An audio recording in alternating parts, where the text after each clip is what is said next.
Okay, now we're gonna be having a question from one of our friends here, Franz Sahorda. Ay, ito Hi. pala siya. Hi, Franz! Hi, Ito ka Bianx. pala. Yes. Kamusta? Hello, hello. So proud of you, Bianx. Thank you. Lagi ko nakikita yung mga tweets mo Yun ever nga. since. Can you step Yes, forward? ayun. Yan. So yun. Speaking of tweet, okay, ang first question ko for you is, I remember tweeting na nakawig ka kasi. So, noong unang lumabas yung teaser, nakawig ka. And na-realize namin na lahat ng mga box office ladies ng Star Cinema ay nakawig sa pelikula. So my question is, now that papalabas na yung pelikula, nag-sink in na ba sa'yo na, ay, sorry for the, Star Cinema leading lady na ako? Or nasa processing ka pa ba na, ay, ito na yun, na parang, oh. Siyempre, at may mga times talaga na parang medyo napapawawa ko, na parang, shucks, pangarap ko lang maging Star Cinema leading lady noon. And now, I get the chance to be able to be one. At nakawig pa. Not nakawig pa, di ba? Yes. Blessing yon, di ba? Yes. Kapag Such an honor. nakawig ka. It's an honor, di ba? Tsaka milestone yun for me kasi pangarap ko lang noon makapag-wig, di ba? Sila, si Bea, Bea. nag-wig, sila Tony, Diyos ko, Sarah. noon nung bata ko, pinapanood, sila Miss Sarah, pinapanood yun. Gusto ko makapag-wig, mommy, daddy, nakapag-wig na ako, di ba? Yes. So, yes, oo. I don't, has it sunken in? I don't think so. Parang, oo, ina-acknowledge ko na yes, oo, leading na ako ng Star Cinema. But I don't let it get into my head because then that just means na parang nagiging kampante ako. Because hindi naman ibig sabihin na kapag star ka sa isa ay andyan ka na. Siyempre, for me, especially for me, ganun pa lang ako. And I believe na nandun pa rin ako sa proseso na kailangan ko pa tunayan yung sarili ko. And this is just going to be my first of many of wanting to prove myself to myself and of course to the world. Ayun. And then, last question would be, kasi isa ka na ngayon sa mga masasabi natin Gen Z idols talaga. Yes. So my question would be, kasi syempre hindi naman maiiwasan from PBB going here, nandyan pa rin yung social media pressure. So how do you handle it? Nagbabasa ka pa rin ba ng mga comments? Or how do you handle all those? The ingay, the social media. And siguro naman, I think with Love You So Bad, baka medyo matouch yung mga ganyang, syempre it's a Gen Z story. So how do you handle as Bianca yung mga social media pressures and the noise on social media? Well, siguro I'd say it really got tough after PBB. Kasi parang bago yun naman. Hindi naman kasi ako sanay sa ganong klaseng, I'd say, bashing, yung ganyang klaseng, yung bawat galaw mo, may masasabi sila. How do I handle it? Siguro thankful lang din talaga ako kay Kuya and sa PBB na talagang napatatag niya ako. Because I feel like if it weren't for my journey inside, kung sinalang ako sa ganitong klaseng pressure agad-agad, especially with the outside world, I don't think I'd be this tough. So, ayun, siguro in this industry kasi palakasan talaga ng sikmura, and I think I'm blessed enough to have that kind of gut. I guess it's just really prayers. I really surrender it all to God. But yeah, with Love You So Bad, ngayon na ipapasok siya sa MMFF, syempre hindi rin naman natin may iwasan na maraming tao rin naman talagang, they'll have their own thoughts, may masasabi at masasabi. Yes, But lalo at mamimili si Savannah. namimili talaga si Savannah. Siyempre, maraming team Lavan, maraming team Savic. A lot of people would want to choose for me. Pero yun naman talaga yung inaabangan ko. Gusto ko rin makita kung sino ang pipiliin nila ngayong Pasko. Sa sundot na lang, so ikaw rin ba, nung binabasa mo yun, syempre without spoiling too much, nung nabasa mo ba yun towards the ending, or parang sabi mo, ito yun, na parang, it was right naman for you. I mean, pareho kayo, si Bianca at si Savannah ba, nag-agree kung paano in-end yung pelikula? Without spoiling too much. Tingnan natin. Tingnan natin. But definitely, it's an exciting movie. It's an exciting movie. Definitely. Oo. Congratulations, Thank Nat. you, Miss France. Thank you so much, Franz Sahorda. Okay, now let's have Janice Navida of Bulgar. Hi! Hindi ko alam kung natanong na. Hello po. Hi, Bianca.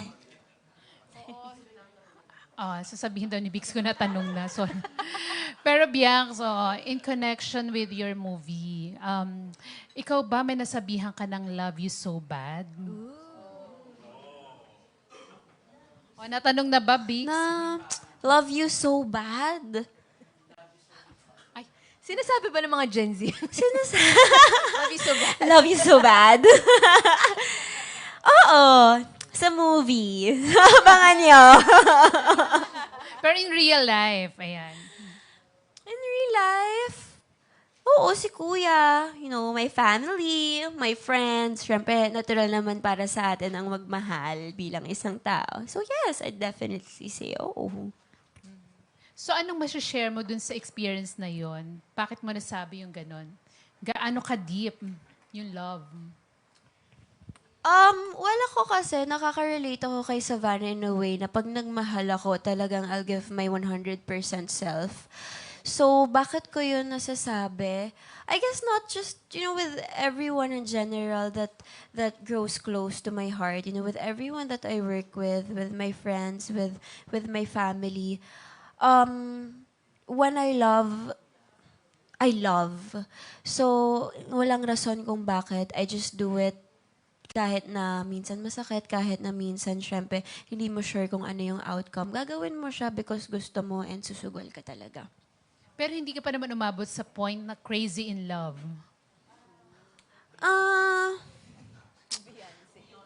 Beyonce. Have I? Siguro oo. I mean, it's part of growing up. Nalagpasan ko na rin naman yung teenage years ko. I'm turning 24 next year. So I think I'd be lying if I say na never ko yun nalagpasan. So anong naging realization mo and for you to say na enough? Enough. Oo. Yung sa pagiging crazy in love.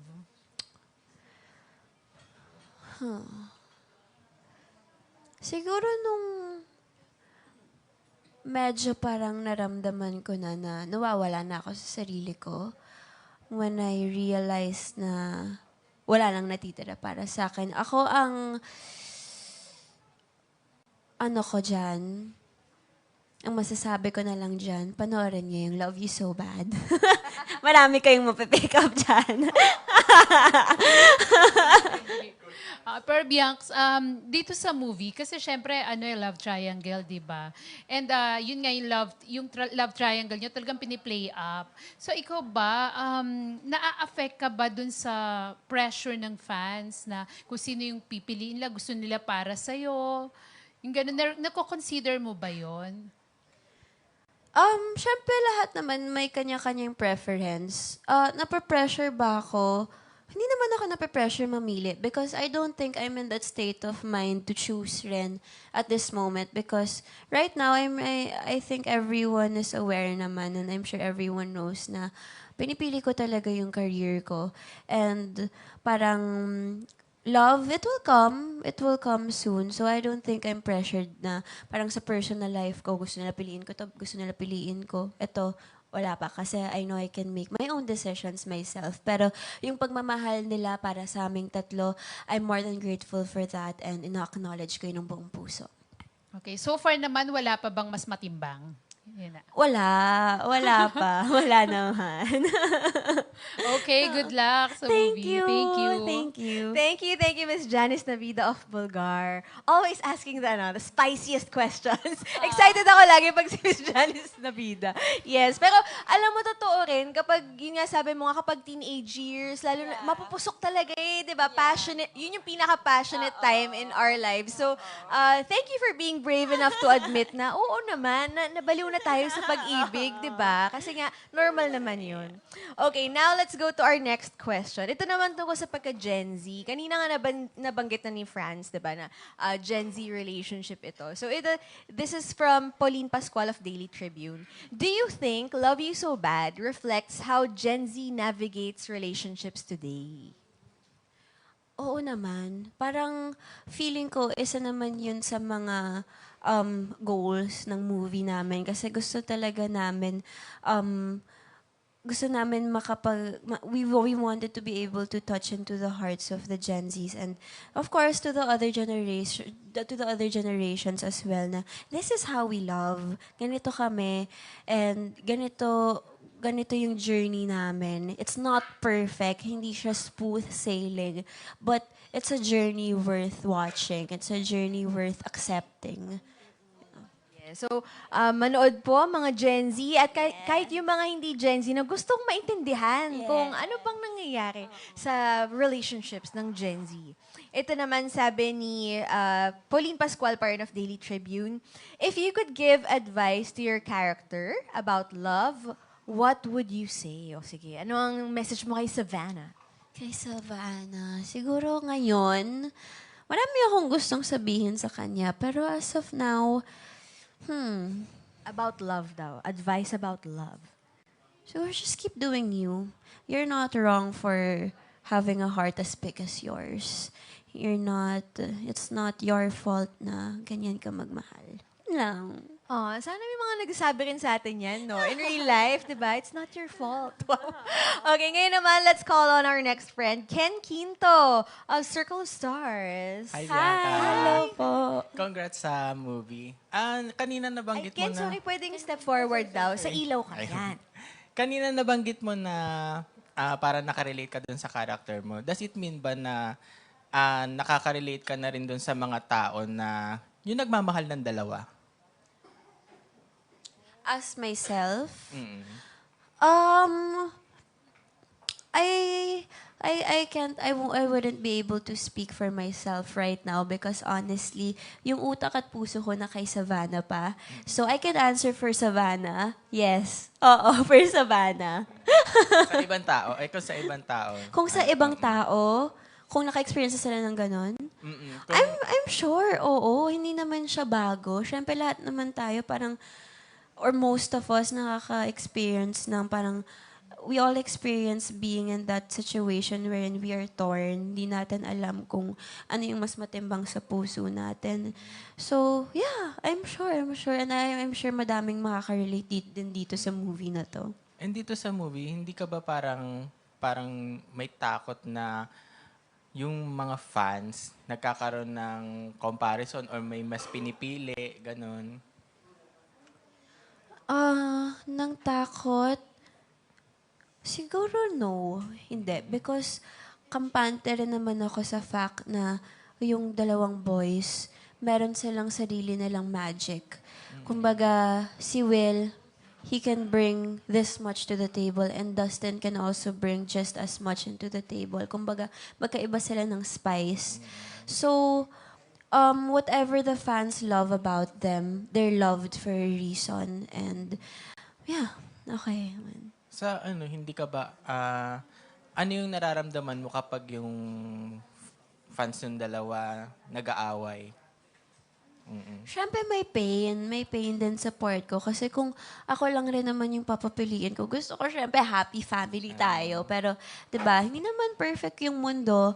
But, as much as possible, siguro gusto ko lang din i-remind sa kanilang lahat na guys, let's keep it healthy. Let's keep it healthy. Let's all be happy this Christmas. And as much as possible, di ba, huwag tayong magsakitan ngayong Pasko. And kung pwede, kung gusto nyo ng competition, gawin natin healthy competition. Di ba? May ano ba na nakakausap mo yung mga fans na nare-remind mo sila na ganun? Siguro from time to time. Syempre, we don't get the chance naman to be able to talk to them every day. Pero for the three of us, siguro what we can do is be good role models for all of them, to all of them. Okay, thank you, Bang. Thank you. Thank you, Ken. Alam mo, ang ganda nung how you handle it kasi nga dapat talaga mature and responsible pa rin kahit na alam mo nung may nangyayari, hindi mo sila basta pagsasabungin na lang or hayaan kasi isipin mo, ay, wala naman akong magagawa eh. But you're responsible pa rin. Okay.